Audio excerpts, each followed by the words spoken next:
दिल्लीमध्ये आता घडामोडींना वेग आलेला आहे। आता पाहूयात त्याच संदर्भातल्या टॉप 9 बातम्या।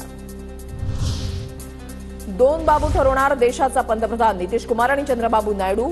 किंग मेकरच्या भूमिकेत जेडीयूकडे 12 खासदार तर चंद्रबाबू नायडूंकडे 16 खासदार।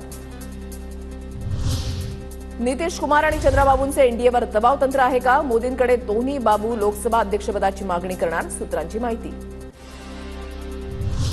नितीश कुमार आणि तेजस्वी यादव यांचा दिल्लीला जाताना एकत्र प्रवास। नितीश कुमार एनडीए तर तेजस्वी यादव इंडिया आघाडीच्या बैठकीमध्ये जाणार।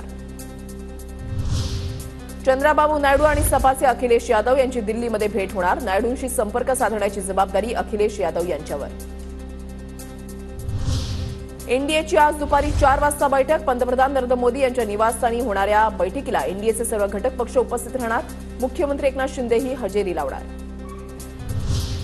भाजपच्या वरिष्ठ नेत्यांची मित्रपक्षांशी चर्चा। काल रात्री अमित शहा यांनी साधला संवाद। फोनवरून एनडीएमधील सर्व मित्रपक्षांची चर्चा केल्याची सूत्रांची माहिती।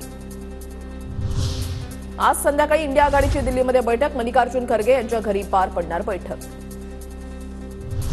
291 जागांवर भाजपला जनतेचा कौल। मोदी सरकारचा शपथविधी 9 जूनला होण्याची शक्यता, सूत्रांची माहिती।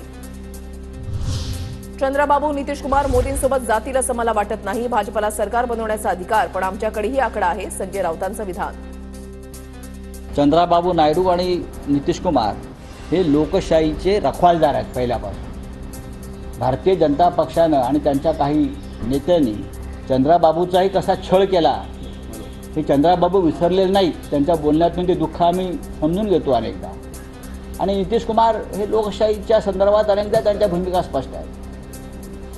त्याच्यामुळे देशामध्ये पुन्हा ही हुकुमशाही यावी मोदीशाहींची या मताचे ते नाहीत अशी माझी खात्री आहे। राजधानीमध्ये हालचाली वाढलेल्या आहेत। आता पाहूयात त्याच संदर्भातल्या टॉप 9 बातम्या।